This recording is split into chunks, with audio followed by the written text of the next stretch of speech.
નમસ્કાર મિત્રો, હું એક ડૉક્ટર છું. મારી ઉંમર 48 વર્ષની છે. હું શહેરમાં એક નાની હોસ્પિટલમાં ચલાવું છું.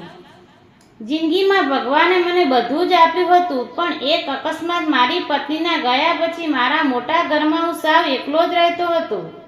મેં મારી આખી જિંદગી દર્દીઓની સેવા જ પરોવી દીધી હતી. એક દિવસ બપોરના સમયે હું મારી કેબિનમાં બેઠો હતો, ત્યારે હોસ્પિટલના સ્ટાફ આવીને કહ્યું કે બહાર એક યુવતી બહુ રડી રહી છે અને કોઈની સાથે વાત કરવા તૈયાર નથી. હું તરત જ બહાર આવ્યો. મેં જોયું તો અંદાજે 38-39 વર્ષની એક બહુ સુંદર લાગતી હતી પણ અત્યંત ડરેલી યુવતી ત્યાં બેન્ચ પર બેસીને ધ્રુજી રહી હતી. તેની આંખોમાં ગજબની બેબી અને લાચારી હતી. મેં તરત જ તેને પાણી આપ્યું અને શાંત પાડવાનો પ્રયાસ કર્યો. મેં પૂછ્યું, તમને શું થયું છે? તમારી તબિયત બહુ ખરાબ છે કે? તે કાપતા અવાજે બોલી, ડૉક્ટર સાહેબ, મને છેલ્લા કેટલાય દિવસથી છાતીમાં અસહ્ય દુખાવો થાય છે અને ચક્કર આવે છે. આજે સવારથી શ્વાસ લેવાતો નથી, પણ મારી પાસે તપાસ કરવાનો કે દવાના એક પણ રૂપિયા નથી. પ્લીઝ મને અડશો નહીં, મારી પાસે પૈસા નથી. તેના આ શબ્દો સાંભળીને મારું દિલ દ્રહી ઉઠ્યું કે આ ડૉક્ટર તરીકે મેં ઘણા દર્દીઓ જોયા હતા, પણ આટલી સુંદર દેખાતી યુવતીને આવી લાચારી મેં પહેલી વાર જોઈ હતી. મેં સ્મિત સાથે કહ્યું, તમે પૈસાની ચિંતા બિલકુલ ના કરો, પહેલાં તમારી તપાસ કરવા દો. મેં તેને ઇમરજન્સી રૂમમાં લીધી અને તેની તપાસ કરી. રિપોર્ટ કરાવ્યા પછી ખબર પડી કે તેને લોહીની ભારે ઉપણ છે અને કમજોરીના કારણે તેનું હૃદય પર સોજો આવી ગયો છે. જો તરત જ સારી દવા અને લોહી ચડાવવામાં ન આવે તો તેને જિંદગી જોખમમાં મુકાઈ શકશે. તેમજ હતી આ સારવાર ખર્ચ અંદાજે 30,000 રૂપિયા થાય તેમાં હતા.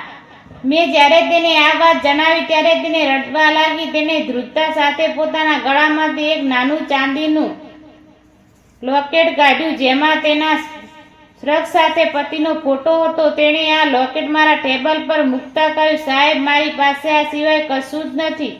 મારા પતિ 2 વર્ષ પહેલા એક ફેક્ટરીના બ્લાસ્ટમાં જતા રહ્યા છે. સાસરિયાઓએ મને કાઢી મૂકી અને પિયરમાં કોઈ નથી. આ લોકેટ વેચીને જે આવે તે તમે રાખી લ્યો, બસ મને સાજી કરી દો. તેના આ પવિત્ર લોકેટને જોઈને મારી આંખો ભરાઈ આવી. એક વિધવા સ્ત્રી કેટલા સંગ્રહ કરી રહી હતી. મેં લોકેટ તેના ગળામાં પાછું પહેરાવી દીધું અને કહ્યું કે લોકેટ તમારી પાસે જ રાખો, આ પૈસા કરતાં ઘણું કિંમતી છે. તમારી સારવાર થઈ જશે, તમે ચિંતા ના કરો. મેં તરત જ સારવાર શરૂ કરાવી. હોસ્પિટલમાં એક સ્પેશિયલ રૂમમાં તેને દાખલ કરી અને 2 દિવસ સુધી લોહી ચડાવ્યું અને મોંઘા ઇન્જેક્શન અપાવ્યા. હું પોતે સવારે અને સાંજે તેની મુલાકાત લેતો અને તેની આંખોમાં મારા માટે આદર સાફ દેખાતો હતો. અઠવાડિયાની અંદર તે બિલકુલ સ્વસ્થ થઈ ગઈ અને તેને ડિસ્ચાર્જ કરાવવાનો સમય આવ્યો. હું મારી કેબિનમાં બેઠો હતો ત્યારે તે અંદર આવીને તેણે કહ્યું, સાહેબ, તમે મને નવું જીવન આપ્યું છે. હું આ ઉપકાર ક્યારેય નહીં ભૂલું, પણ હું વગર પૈસા અહીંયાથી નહીં જાઉં. મને ખબર પડી કે તમે એકલા રહો છો અને તમારા ઘરે રસોઈ કરવા તથા ઘર સાચવવા માટે કોઈ ભરોસાપાત્ર માણસની જરૂર છે. જો તમે મને તમારા ઘરે કામ પર રાખી લો તો હું પગાર લીધા વગર તમારા બધા પૈસા વસૂલ કરી આપીશ. પ્લીઝ, મને ના પાડતા. હું એકલા જ રહેતો હતો અને મને ખરેખર એક સાફ દિલની વ્યક્તિની જરૂર હતી. મેં મારું ઘર સંભાળી શકે તેની પ્રમાણિકતા અને તેની માસૂમિયત મને ગમી ગઈ હતી. મેં થોડા વિચાર કરી હા પાડી દીધી અને કહ્યું, ઠીક છે, પણ હું તને પગાર પણ આપીશ અને તારા મારા ઘરે જ રહેવાનું છે, કારણ કે મારું ઘર બહુ મોટું છે. બીજા દિવસે તે મારા ઘરે આવી ગઈ. તેની પાસે સામાનમાં નામે બસ એક નાની થેલી હતી. તેના પગ મૂકતા જ ઘરમાં રોનક આવી ગઈ. તે વહેલી સવારે ઉઠીને આખું ઘર આઈના જેવું ચમકાવી દેતું. મારા માટે ગરમ અને સ્વાદિષ્ટ રસોઈ બનાવતી અને બગીચાના છોડવાને પાણી પાતી. ધીમે ધીમે મને તેના સ્વભાવની અને તેની સુંદરતા પ્રત્યે એક અજાણું આકર્ષણ થવા લાગ્યું હતું. તે ફક્ત બહારથી સુંદર નથી, પણ તેનું હૃદય સોના જેવું ચોખ્ખું હતું. એક રવિવારના રાતે મેં વહેલી ડિનર કરી લીધું હતું. તે રસોડું સાફ કરીને બહાર આવે. અમે બંને હોલમાં સામે સામે બેઠા હતા અને ઘરમાં એકદમ શાંતિ હતી. મેં જોયું કે તુના ચહેરા પર એક આંસુ સ્મિત હતું. મેં વાતાવરણની ગંભીરતા તોડતા ધીમેથી પૂછ્યું, તું બહુ સુંદર છે. તે ક્યારેય જિંદગીમાં ફરીથી સેટલ થવા વિશે કે બીજા લગ્ન વિશે નથી વિચાર્યું? મારો આ સવાલ સાંભળતા તેના હસતા ચહેરા પર ઉદાસી છવાઈ ગઈ. તેની આંખો ભરાઈ આવી અને તેનું નીચું જોઈને બોલી, ડૉક્ટર સાહેબ, એક વિધવા સ્ત્રી માટે આ સમાજ બહુ ક્રૂર છે. લોકો મારી સુંદરતાને જુએ છે પણ મારા દર્દને કોઈ નથી જોતું. તેના શબ્દ સાંભળીને મારું હૃદય પીંગળી ગયું.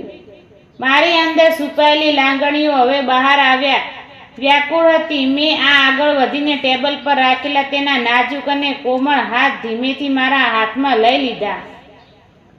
આ સ્પર્શ અનુભવીને તે ચોંકી ગઈ અને મોટી મોટી આંખોથી મારી તરફ જોવા લાગી. તેના શ્વાસ વધી ગયા. મેં તેની આંખોમાં આંખો પરવીને બહુ જ ભાવુક અવાજમાં મેં કહ્યું, જો એ પુરુષ હું આવું તો તારા આવ્યા પછી મારી જિંદગીની એકલતા દૂર થઈ ગઈ છે. હું તને બહુ જ પ્રેમ કરવા લાગ્યો છું.